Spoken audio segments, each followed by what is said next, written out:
So, my next question is about the inspiration and also intention of writing the book, Unflappable: 6 Steps to Staying Happy, Centered, Peaceful, No Matter What.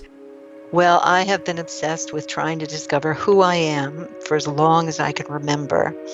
And I've gotten many answers along the way, but the inspiration seems to have come from my looking at spiritual paths. I did TM for a while, then I did Vipassana meditation for many years with silent retreats and meditating every day. And then I became a disciple of Rajneesh, our Osho, and I was with him for about 13 years while he was here on the planet. And I was in India. I went to India 9 times. And I mean, I know that's ridiculous, but that's what I did, thinking it was someplace else what I was looking for. But I learned a lot. In fact, that is where I learned a lot about paradox and the work that I'm doing now called Center 24/7, which is based on the Unflappable book.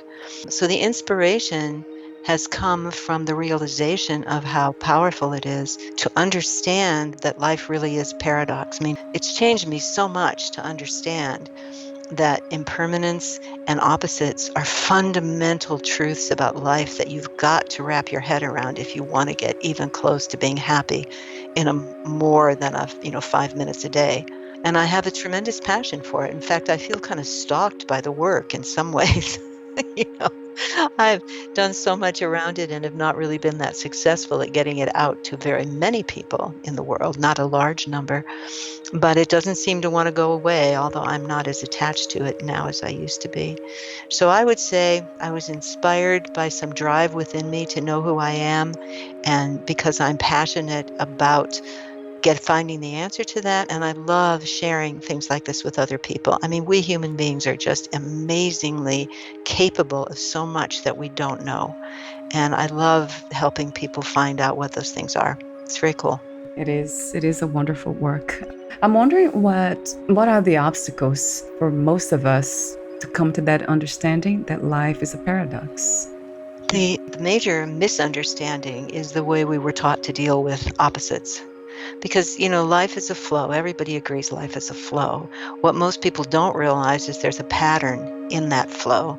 And the pattern is about the movement between opposing forces or opposite polarities. And what we're taught from day one is pick the one you like, go for it by getting rid of the one you don't like. And then you can have the one you like without interruption. For me, that is the key strategy that we've been taught that the mind uses without questioning. And when we can step back a little bit and understand, hey, mystics, this comes from mystics, don't relate to those opposites the way we do. They're aware of the pattern and they don't set up one against the other. They embrace both sides as being equally important and each carries a part of the truth. So that's part of the major misunderstanding that we have that keeps us from being happy and peaceful and calm, is that we're confused about how to navigate the very territory that we live in every day. It's like that old poem, I can't remember who wrote it. It said the fish swim in water, but they don't know what water is, right? Right. And so we swim in a world of polarities or opposites, polar opposites, and we're fighting with the whole thing. We want to get rid of half of the ocean, and we can't do it. It's just not possible.